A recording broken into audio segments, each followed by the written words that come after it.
Hello and welcome back to RaceRoom, where today we're going to have another crack at one of the ranked races, and we're going back to the rookies for this one. It's the F4 at Suzuka, one of my favourite combinations. We actually ran this combo quite recently in one of our SCB Sunday Series races, so I'm quite familiar with it, and I've got really good pace here. In fact, I think I've got good enough pace for a podium finish if things go right. Unfortunately, things didn't go right when I tried this race an hour ago. We're watching highlights of the first lap, and I'm running in third place. Keep your eye on the driver in fourth. He just runs into the rear of me there as we approach that right-hander before the tunnel, and the contact is enough to spin me around and out of a potential podium battle. It was impossible to rejoin safely, so I just had to wait and rejoin in last place. Now, the reason I'm showing you this clip is not to bemoan my bad luck. It's actually, believe it or not, to give the driver who hit me a little bit of credit. His name in RaceRoom is Honda Camino, and as you can see here, he's just nudged me off, but instead of carrying on with his race, he decides to park it up and wait for me. Now, because I'm facing the wrong way on a blind corner, it was impossible for me to rejoin safely until the rest of the pack had come by, which also meant that Camino then had one heck of a long wait for me to rejoin in front of him. So I just thought I'd share the clip, really just to highlight a good example of great sportsmanship in sim racing. We're always quick to criticise the rogues and rascals we come across in our daily races, but there are some good guys out there too, so I thank Honda Camino for his kind gesture there. Now, although we rejoined in last place in that race, I was able to battle back through the field and finish 10th, but I had podium pace, so I was keen to come back and give this race another try. And as you can see from qualifying, we're not that far off. There's less than 2/10 separating me in fourth from the driver in second. Marin, the pole position man, is more than 2 seconds faster than any other driver on the grid, so he's in a class of his own. But as for the rest of us, that second position is really up for grabs. So let's get over to the grid and see if we've got the speed and the ability to fight for it. Unfortunately, these new F4 cars don't have launch control, so it does make it more difficult to get away well, but we manage it there much better than the driver in second, Hugh, in that yellow car. He was really sluggish off the line, and we were able to surge past him on the inside. But keep your eye on the front two as they race into turn one, because this race is going to get turned on its head. That's pole position man Jorge Marin spinning onto the infield, and then I have to take a void in action to miss Oscar Sker. Unfortunately, I couldn't hold on to the lead because I had to get off the gas and also shift down to try and get some acceleration back. It's let 3 drivers past me. But the complexion of this race has completely changed now, with Marin, who we thought was going to be the runaway leader, rejoining in last place. And although we've dropped a few positions and we're down to 4th, I'm actually feeling a lot more confident all of a sudden, because I know that we're going to be battling against drivers of a similar ability and speed. So whereas at the start of the race we were targeting a podium finish, now we're looking like we could go even better and compete for the win. And our cause is helped even further by Stan Wittebold there, who was running in second, taking a trip onto the gravel and losing a load of time. So we're bunched right together now, this front pack. Wittebold misses the apex of the hairpin, and that gives me the gap to try and pull alongside on exit, but I just can't get the gas down quick enough, so we're not able to make the position, but we're right on his tail. Meanwhile, check out the leaderboard in the top left. Marin, who rejoined in 15th place after that first turn spin, is already up to 8th. So he's making incredible progress in about half a lap. He's overtaken half the field. Meanwhile, out front, it looks like the top 2 are beginning to make a break for it. They've opened up a gap of nearly 2 seconds on me, so it's important that I stick with Wittebold here and hopefully get around him as quickly as possible, because I'll need to if I'm going to keep pace with that leading duo.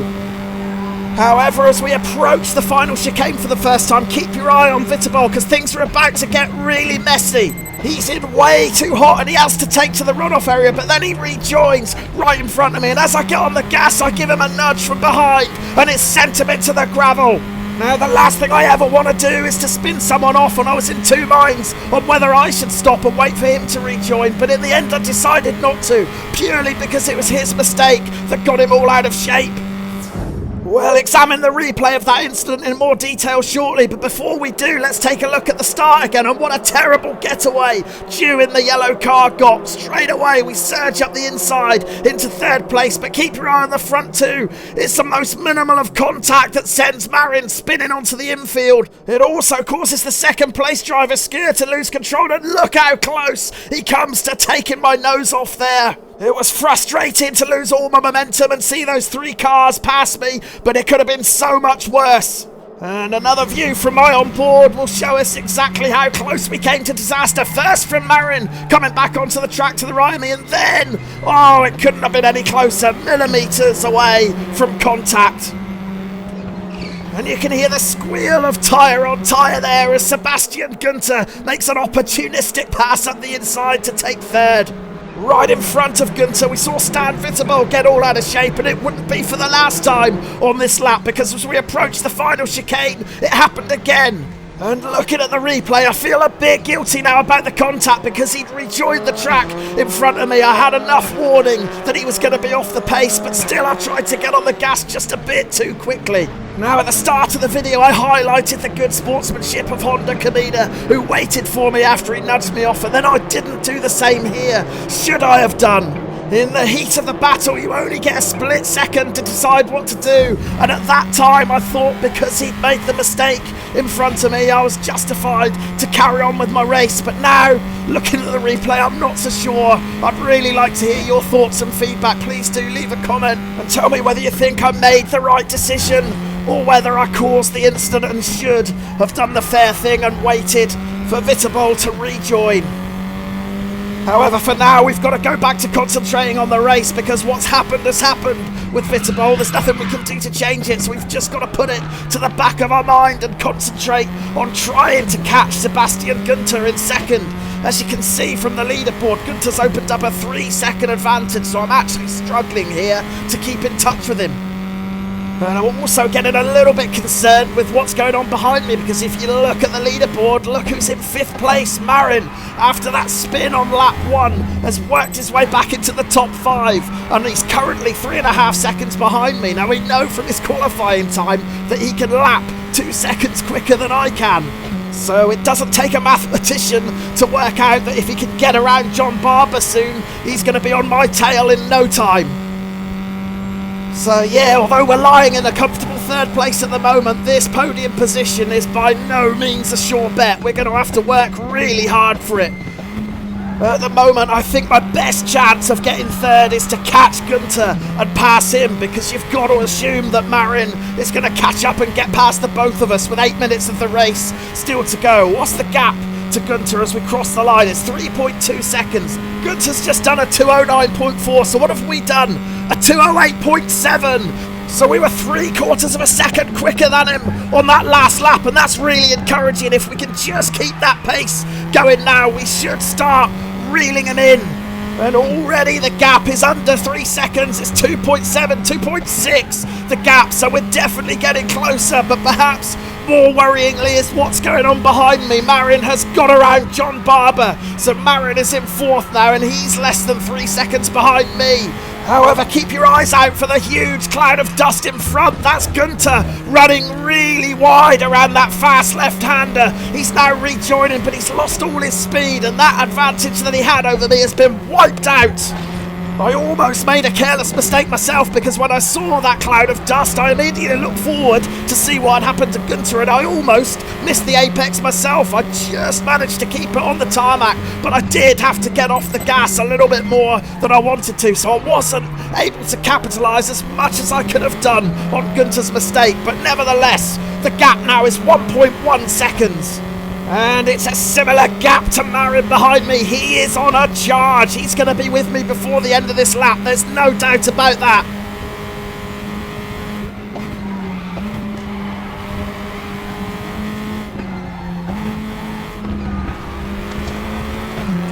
Just trying to hug as tight an apex as possible through that turn to get as fast an exit as possible and try and keep with Gunter. It's 1 second the gap now. 1.1 to Marin behind. It's going to get really close. And as we approach this chicane again, keep your eye on Gunter because he's going to make exactly the same mistake as Vitebol did earlier. He runs it in wide, goes out onto the runoff area, rejoins, but thankfully this time I'm a little bit further behind, so it doesn't result in the same contact that it did with Vitebol earlier. But it's helped me take another half-second chunk out of that advantage, and it's also evidence that Gunter is feeling the pressure. He's making mistakes, and we're going to get right on his tail now. We've got a little bit of draft that we can close in on him. 0.4 is the gap, but he's going to get out of shape. And jeez, was my heart in my mouth then when I saw Gunter sliding towards me. I jammed on the brakes and just tried my best to get around him. We just clipped him, but we escaped without picking up any damage. However, the big question is, did Marin get as lucky as me? We can see Gunter get all out of shape. I somehow get by, but no, Marin does have no choice but to crunch right into him. We're on board with Marin now. He can't react, and he gives Gunter a big hit there. So now what we want to know is whether either of these two drivers have picked up damage from that shunt, because we're lying in second place currently. But let's follow the replay and see what Marin's pace is like. It looks like he's back up to speed pretty quickly, and he's going to have a look up the inside of Gunter here. Has he got the pace to get it done? He's going to have the outside line for this next turn, but yes, he has got the speed. It looks like Gunter considers having a bite back up the inside there, but he couldn't get it done, and then he loses the rear and goes nose first into the barrier, and this isn't going to end well. Oh, the unfortunate Vitebol. Having recovered from my nudge earlier, he had no way of avoiding that huge collision. I'm just keeping an eye on Marin's pace behind me, and it looks like he's slowed down a little bit. He's not really gained on me. That gap has stayed at around 1.5 seconds, so I'm guessing that he might have picked up some front wing damage when he hit Gunter. We've got 4 minutes of the race left, and I really want to try and consolidate this second position now, but I'm worried about what I see in front of me. It's a back marker, and we're going to reach him at the worst possible time. There's just no way around in this chicane, and I have to get right off the gas before finding a way to creep through up the inside. But look at the rear view mirror. Marin has pounced.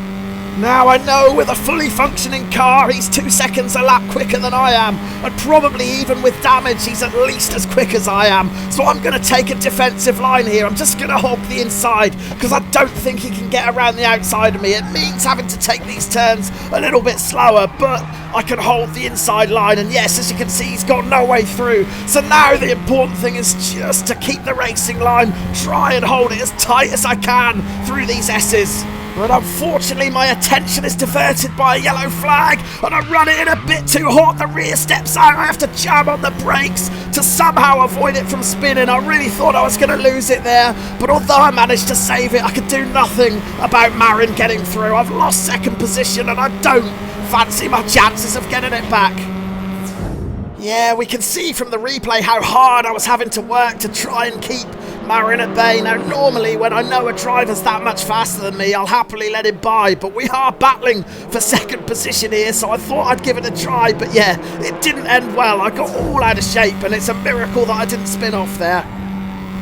So as we rejoin the live action, we've jumped forward to the last lap, because as you can see, if Marin did have damage, it certainly wasn't slowing him down, because he opened up a 4-second advantage over me in those final few laps. I had no answer for his pace. But as far as the goals we set at the start of the race for a podium finish, it's mission accomplished, and we take the checkered flag in 3rd position. But now the dust has settled, I do have to ask the question, is it a tainted podium? Following that incident with Vitebol in the early stages, we can see the classified results here. I finished 3rd, Vitebol ended up 5th. However, my fastest lap was more than a second quicker than Vitebol's, so I think over the duration of the race it's just about evened itself out, and it looks like we finished all where we should have done. So hopefully that contact didn't affect Vitebol's race too much, but Stan, if by any chance you are watching this video, please do accept my apologies. So anyway, you can see that the crash out in the previous race affected my rating slightly, but we've recovered a bit with that 3rd place. So rating is up to 1631.